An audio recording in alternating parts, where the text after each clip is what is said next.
السلام عليكم ورحمة الله تعالى وبركاته. بسم الله الرحمن الرحيم. الحمد لله رب العالمين. اللهم صل على سيدنا محمد وعلى آل سيدنا ومولانا محمد. صلاة وسلاما عليك يا سيدي يا رسول الله صلى الله تعالى عليك وسلم. ബഹുമാന്യരായ സദാത്തുക്കൾ, പണ്ഡിതന്മാർ, സ്നേഹം നിറഞ്ഞ സഹോദരങ്ങളെ, സഹോദരിമാരെ, പുണ്യം നിറഞ്ഞ എല്ലാം ഒത്തിണങ്ങിയ ഒരു മജ്ലിസാണിത്. മജ്ലിസ് എന്നിവിടുത്തെ സ്ഥാപനത്തിന് നേരത്തെ പേരുവെച്ചതാണ്. എല്ലാ പണ്ഡിതന്മാരും സയ്യിദന്മാരും ആരെയും ഒഴിവാക്കാതെ എല്ലാവരെയും വിളിച്ചുകൊണ്ടുവന്ന് ക്ഷണിക്കപ്പെട്ടവരെല്ലാം സ്വീകരിച്ച് ഇവിടെ എത്തി അല്പാൽപസമയവും ദീർഘനേരവും സംസാരിച്ചും ദുആ ചെയ്തും ഈ സദസ്സിനെ ധന്യമാക്കിയിരിക്കുകയാണ്. ഒരു മഹാസംരംഭത്തിന്റെ തുടക്കത്തിന്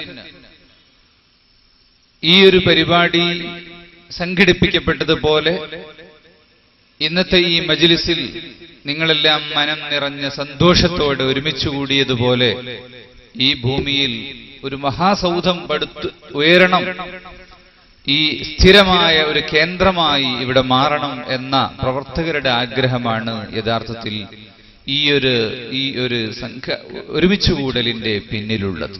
ആ മനസ്സാണ് ജനങ്ങളെ ഇവിടെ എത്തിച്ചിരിക്കുന്നത്. മഹാനായ CM വലിയുല്ലാഹി ഖുതുബുൽ ആലം അവരുടെ ജീവിതവുമായി ബന്ധപ്പെട്ട എല്ലാ സ്ഥലങ്ങൾക്കും ചരിത്രങ്ങളുണ്ട്. അവിടുത്തെ ജീവിതവുമായി ബന്ധപ്പെട്ട സ്ഥലങ്ങളിലെല്ലാം സ്ഥാപനങ്ങളും സംരംഭങ്ങളും ഉയർന്നു വന്നിട്ടുണ്ട്. മർക്കസു സഖാഫത്തി സുന്നിയ, കേരളത്തിലെ മുസ്ലിം മദാരിസുകളുടെ ഉമ്മായ മർക്കസ് ഉൾപ്പെടെ നമ്മുടെ പരിസരത്തെ ദീനീ സ്ഥാപനങ്ങൾ ഏതെടുത്തു പരിശോധിച്ചാലും അവിടെയെല്ലാം മഹാനവറുകളുടെ ഒരു കഥ പറയാൻ അവർക്കുണ്ടാകും. അവരുടെ ജീവിതകാലത്ത് തന്നെ അവരുടെ നിർദ്ദേശപ്രകാരം സ്ഥാപനങ്ങൾ ഉയർന്നു വരികയും അവരുടെ വഫാത്തോടുകൂടി അത് വളരെ ത്വരിതഗതിയിലാവുകയും നാടുനീളെ CM വലിയുല്ലാഹി അവരുടെ നാമധേയത്തിൽ സ്ഥാപനങ്ങളും ദിക്ർ മജ്ലിസുകളും എല്ലാം ഉയർന്നു വരികയാണ്. ഈ ഒരു സംരംഭത്തിന്റെ തുടക്കവും ആ നിലക്ക് തന്നെ മഹാനവറുകളുടെ ആ ഒരു അനുസ്മരണത്തോടുകൂടിയാകട്ടെ എന്ന ഈ നാട്ടുകാരായ ധാരാളം സഹോദരന്മാർ മഹാനവറുകളുമായി ജീവിതത്തിൽ ഉടനീളം ബന്ധപ്പെടുകയും നിരന്തരമായി അവരവരുടെ പ്രശ്നങ്ങൾക്ക്, മുന്നേറ്റങ്ങൾക്ക് ഓരോ സ്റ്റെപ്പിലും മഹാനവറുകളോട് സമ്മതം ചോദിച്ച് നീങ്ങുകയും ചെയ്തുകൊണ്ടിരിക്കുന്ന ഈ നാട്ടിലെ മുതിർന്നവർ, കാരണവന്മാരും യുവാക്കളും ആ ഒരു മഹബത്ത് ഇവിടെ ഇന്നത്തെ ഈ മജ്ലിസിലും നേരിച്ചു കാണുന്നു. അല്ലാഹു അത് ഖബൂൽ ചെയ്യുകയും അവരുടെ ആ ബറകാത്തുകളെ കൊണ്ട്, ഫൈളാന് കൊണ്ട് നമ്മുടെ ഈ ഉദ്ദേശത്തെ അല്ലാഹു വളരെ കൂടുതൽ ഉന്നതിയിൽ എത്തിച്ചു തരികയും പൂർത്തീകരിച്ചു തരികയും ചെയ്യുമാറാവട്ടെ. ദിക്റിന്റെ മജ്ലിസാണ് ഇത്.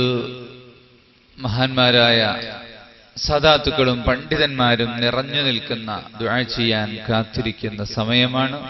അതുകൊണ്ട് തന്നെ ഞാൻ ദീർഘിച്ചൊന്നും സംസാരിക്കുന്നില്ല. ദിക്ർ, അള്ളാഹുവിനെ സ്മരിക്കൽ, അള്ളാഹുവിനെ കുറിച്ചുള്ള ചിന്തയും ഓർമ്മയും, അതാണ് മനുഷ്യന് വേണ്ടത്. അതിനുവേണ്ടിയാണ് മനുഷ്യനെ അള്ളാഹു തആല പടച്ചിരിക്കുന്നത്. അള്ളാഹുവിനെ ഓർക്കാൻ വേണ്ടി, അള്ളാഹുവിനെ ഓർത്തുകൊണ്ട് ജീവിക്കുന്ന ഒരു മനുഷ്യനുണ്ടാവുക. അങ്ങനത്തെ ഒരു കാലം ഖിയാമത്ത് നാൾ ഉണ്ടാകില്ലെന്നാണ്. ആ അള്ളാഹുവിനെ ഓർക്കുന്ന, അള്ളാഹുവിനെ സ്മരിച്ചുകൊണ്ട് ജീവിക്കുന്ന, അള്ളാഹുവെ കുറിച്ച് ബോധമുള്ള ഒരു മനുഷ്യൻ അവശേഷിക്കാത്തൊരു കാലം വരും.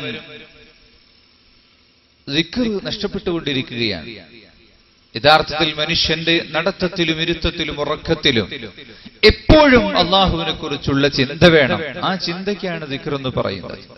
അള്ളാഹുവിനെ കുറിച്ചുള്ള ഒരു ഓർമ്മയുണ്ടാകണം, അതിനാണ് ദിക്ർ എന്ന് പറയുന്നത്.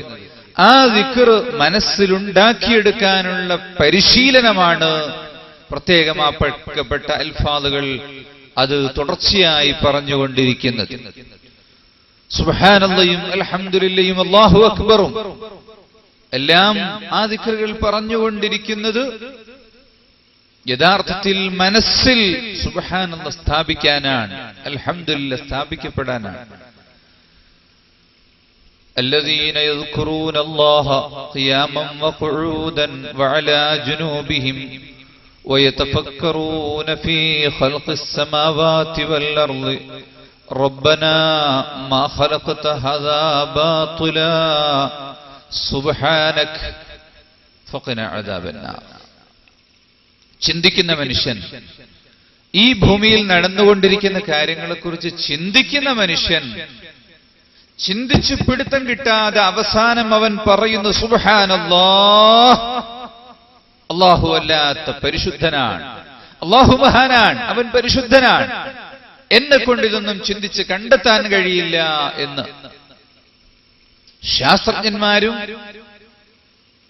ചിന്തകന്മാരും ഭൂമിയിലെ രഹസ്യങ്ങൾ കണ്ടെത്തി, മനുഷ്യ ശരീരത്തിലെ രഹസ്യങ്ങൾ കണ്ടെത്തി, ഓരോ പുതിയ കാര്യങ്ങളും കണ്ടുപിടിക്കുമ്പോ അതിനപ്പുറത്തേക്ക് എന്താണെന്ന് അവർ ചിന്തിച്ച് എത്തും പിടിയും കിട്ടാതെ അവർ പറയുന്നൊരു വാക്കാണ് സുബ്ഹാനക്, അല്ലാഹ് നീ പരിശുദ്ധനാണ്, നിന്നിലാണ് എല്ലാം ഉള്ളത്, നീയാണ് സർവസ്വവും. എനിക്കിതൊന്നും ചിന്തിക്കാനും പറയാനും കഴിയുന്നില്ല. അങ്ങനെ വലിയ ചിന്തയോടുകൂടി ആ ചിന്തയ്ക്കനുസരിച്ച് സുബ്ഹാനല്ലാഹ് പറയുന്ന ആ സുബ്ഹാനല്ലാഹയുടെ വണ്ണം വളരെ വലുതാണ്. അലൈക്കും എന്ന ആ സലാം നിങ്ങൾ പ്രചരിപ്പിക്കുക. കാരണം സലാം അസ്മാഉൽ ഹുസ്നയിൽപ്പെട്ട വചനമാകുന്നു. രണ്ടാമതായി ചോദിക്കുന്നത് കൈഫ ഹാലുക്, എന്തൊക്കെയാണ് വർത്തമാനം? അതിനു മറുപടി അൽക്കെ വർത്താനം അൽഹംദുലില്ലാ. ആരോഗ്യം എങ്ങനെയുണ്ട്? അൽഹംദുലില്ലാ. കുട്ടികളുടെ വർത്താനം എന്തൊക്കെയാണ്? അൽഹംദുലില്ലാ. അൽഹംദുലില്ലാ എന്ന് തന്നെ അതിനെല്ലാം പറയുമ്പോ അത് ദിക്ർ ഇങ്ങനെ വരുന്നു.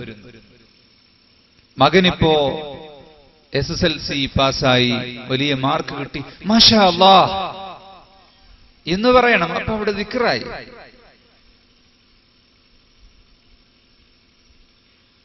ഇന്നയാൾക്ക് രോഗമായി കിടക്കുകയാണ്, വളരെ പ്രയാസം, ഇന്നാ ലില്ലാഹി വ ഇന്നാ ഇലൈഹി റാജിഊൻ. അത് പറയുമ്പോഴേക്കും ദിക്റായി. ഇങ്ങനെ മനുഷ്യൻ സംസാരിക്കുന്നത്